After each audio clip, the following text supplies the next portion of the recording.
Hey, what's up, guys? I'm to hear more, and welcome back to another episode of Life Lessons from the Unexpected. Today, our special guest is my sister, someone I love and cherish her existence. She's a content creator, she's a mom, she's a fiance. She is just an all around amazing person. I've always told her, like, whatever job I have, um, if she's in that same position, obviously she wouldn't be able to, but whatever I'm working on, I want her a part of because she's that efficient. She's that uh dedicated to her craft and to her service and to her work that you just want people like that around you. And when she upped and moved to Atlanta on us, I felt some type of way, but I couldn't be more happy for her to advance her life and opportunities for employment. So, ladies and gentlemen, please help me welcome to the show, Meg Scoop. What's going on, Meg? What's up to you? How you doing? That was a really nice introduction. I felt, I felt Did you feel really the love? I was trying to I did. exude it did. through Zoom. I wanted to exhume it, if you will. Exude. Exhume is like getting a body out the ground to Meg, hear. I know. I said, did you feel it exuding? And then I said through Zoom, and I said I wanted to exhume it. That's why it was a play on words because we're Don't on try to Zoom. act like you knew what you was talking That's about. That was really exactly. clever See, though. see, see. You're making me regret asking you on. Anyway, as I told you before, this show is all about, getting life lessons from any and everyone that has had their own walk of life. And, they may be good, they may be bad, whatever the situation may be. What did you take from it and how have you applied it to your life moving forward? Shoot, you didn't say it was gonna be all this. Now I gotta get a box of tissues, get my tissues ready. Um, one of the things that I live by that I've learned is that I'm enough.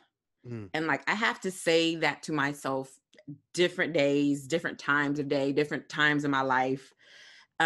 Because oftentimes, whether it's, just because you're having a bad day or hmm. if you compare yourself to somebody when you shouldn't, but sometimes we do, Yes. or if you're just having a rough spot, like in your career, in relationships or whatever, I always have to go back to saying I am enough, and I say that for a few different reasons. One of the reasons is because God made me in his image. So that is enough. Okay. That's true. That That's should be true. enough. Number one. Number two, like there's nobody like you. You know what I'm Hmm. saying? Like it doesn't matter how many people do something that you want to do or do something similar or have a life that you're like, oh, like I'd like to be like that. It doesn't matter. There's space for us all to do whatever it is that I feel God has called us to do. And in your own way, because nobody can do it like you. You know what I'm Right. saying? And I learned that, when I first moved to LA, I was in LA for like 7 years, but the first almost 4 years of that, I was working like 3, 4 jobs, Mm, trying, just hustling because I had yeah. a dream and I had a passion in my spirit.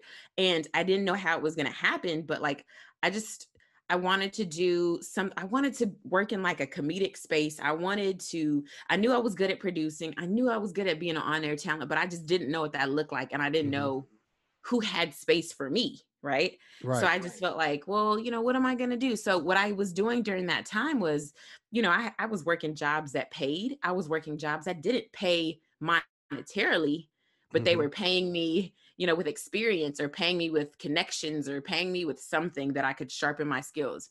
And I'm a student of life. I believe you never stop learning. And the moment you stop learning is you dead. Hmm. So, during this time, I'm working all these jobs. People are like, wait, they're not paying you? You like host the show, you book the guests, you produce it, you make like you Right. do everything for this show week after week after week. And then it turns into years and they didn't pay you nothing. And I was like, no, because I used that as school. And I knew in my head, these people are going to use me. They're not Hmm. paying me. They should be paying me a lot of money to do this, but they're not. So I'll go ahead and do this for free because this is building my resume. It's building my skills. I would watch every video after I did it and critique myself. Mm. Like, oh, don't say like that. Don't sit like this. I got better. So to me, that was my payment. It was school. So I was doing that for free. I was hosting a show and doing all that. I was working for a protein bar company. I remember that. I remember. That's a really good story because it's like I was at this, I was giving out samples of protein bars across the city at different like health food stores. They would have me making shakes. Mm-hmm. I had to drive their food truck. Like I was making protein shakes on a food truck, and and I remember one time I was on a red carpet, doing the red carpet interviews for a news outlet for free. Mm. Interviewed this guy, a celebrity. Few weeks later, I was at a gym making protein shakes for samples to pass out to people who are working out. That same guy comes to the gym and he's like, "Hey, didn't you interview me?" And I was like, "Yes. Now try this protein shake." He was like, "I respect your hustle. Like I respect." He's like, "You out here, trying to make your dreams happen." I was like, "Yes, absolutely. Would you like Mm-hmm. another? I have to get rid of all of these." And then a few weeks later, like I kid you not, a few weeks later, I was working at my restaurant job, as most Hollywood people have. I was a hostess, so I would seat people at this like 5-star restaurant. And he came in and he was like, All "Bruh," right, come on now. You can't work every job. he was just like, "You work here too?" I was like, "Yes, and I'll get you the best seat in the house. Come on." And he before I sat him and I was about to walk away, he was like, "I just want to tell you this." He was like, "You gonna make it in life." He was like, "You are humble. You were out here working these jobs." And like he was like, you're not ashamed, like you're just doing whatever to make your dream happen. He was like, "I respect you so much." And I Mm. was like, "Cool, yeah." So I use that to say, you know, I was preparing myself for something greater. What that was, I didn't know, but I Mm-hmm. just had to keep going until that time came, until I could get a job that I love, that could, provide for me financially without having to do all these extra jobs. But I was willing to hustle for years. If guy Mm-hmm. had told me, "Megan, you're gonna have to do this for like the next 10 years," I'd be like, "Well, that sucks, but I'll do it," Yeah. because I Yeah. knew it was going to lead to something greater. And meanwhile, and it's tough because to hear, meanwhile, you see people that Oh. you got more skills than, that Mm-hmm. like, and not even trying to be funny, but like, No, no, "Hey, I get it. I know, like, I'm probably funnier than you. Like, I feel like I'm Mm-hmm. really good at this. I'm way cooler than you." But somehow you're getting these jobs, you're getting paid, and I'm just sitting back here peddling my little protein shakes. Mm-hmm. And like it's very humbling, but at Yes, the same time, like, it prepares you. And I'm so grateful for those moments, because your time will come. it And then when will. my time came, it just Yeah. it wasn't even it, and I say that because Hold on, wait a for second, me, I Meg. felt like my time came Hold when I on. started. Hold on, Meg.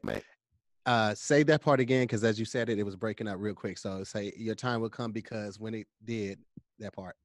Oh, and your time will come when it's your time. Mm-hmm. And my time came when actually when I started working at All Deaf. I Mm-hmm. auditioned. You remember, we had Yeah. to audition to be on the drop, and that's how we met each other. But like, that was the job that got me out of doing multiple jobs, because now I could Yeah. pay for my life with just one job. Yes. And I remember just sitting back one day walking on the beach, and I was like, "Thank you, God," because all those other jobs that I saw people getting, and I was just like, "Well, what about me, God? Like, I'm not that bad. Like, Mm-hmm. why are they getting stuff and I'm not? And I'm working hard, and this is what I want to do, and I know you put it in my heart." Like, all of those jobs that I said that about, I was like, "Thank you, God," because this one fits me. Yes. Like, all those other Yes. jobs that I thought I would have been great for, no, it didn't Man. fit me like this one. Hey, don't he be knowing? Man. Don't he be knowing? And not to get too spiritual on anyone that may be watching, because I don't want to disrespect anyone's beliefs, or if you don't believe, but I honestly believe that things happen the way that they are supposed to happen. And if you are a Yeah, spiritual person, then you believe that everything is already written.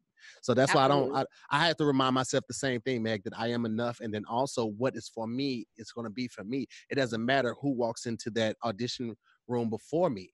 If that's Yeah, for me, it doesn't matter if it's Eddie Murphy and Denzel Washington, whoever. If it's for yeah, me, it's for me. It's nothing they could do to hinder me from getting that role, or whatever it may be. And when it's your time, is your time, yeah, and you have to be patient for it, because you got a job where you could not only pay for your lifestyle, but you could also be yourself. You know what I'm amen. saying? Like, Yeah, you would have possibly got another job, but you would have had to code switch, or you have to come in early, stay later because you're a new person, all of that type of stuff, and starting at the bottom of the a totem pole, or whatever it may be. you got a job where you were encouraged to be yourself. You and all the skills that you have obtained from those other jobs that you were able to implement with this, with being on time, from turning in paperwork to being efficient. Like we were our own boss for a lot of the drop, and then when we moved to the other location, it was even more so. You know, it was on us to Yeah. find the topics, and not only Mhm. that, find new cameramen, find sound people, do all Yeah. our own QC, but it's from those other jobs that prepared you to be your own boss in that situation.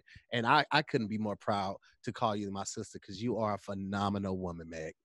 Oh, thank you to hear. Even though I be making fun of you all the time. I know your heart. I know your heart, and I know God is not going to bless you for all of those times. So just be prepared for that. Oh, I rebuke you. Don't be saying that. No, but thank you to hear. And I like it's just and it's been great just to journey along with you because I feel like Hmm. there were so many times we both were like, okay, this is our new job. Hmm. We thought they was gonna fire us right after they had hired us. Yes, Like, all of that. so I'm grateful to have you along to see how you've grown and I'm so proud of you. Thank you so Your much. hair is still the BS, but Oh, you're a okay, that's person what we're and I doing. love you. Okay, well, cool. I didn't know we was going to end it that way. Just got You to know be you. me. I don't know why you expected anything different. This is very true. This is very true. Well, thank you so much for your time, Meg. I appreciate it. Thank you for dropping the gems that you did, reminding people that you are enough, reminding people that when it's your time, it will be your time. No one can stop, hinder, or prolong that. It will come when it's supposed to come, exactly when it's supposed to come. This has been another episode of Life Lessons from the Unexpected. Definitely a big shout out to my special guest, Meg Scoop, today for stopping in and dropping some jewels on us. And we'll see you guys on the next episode. Peace. Ooh.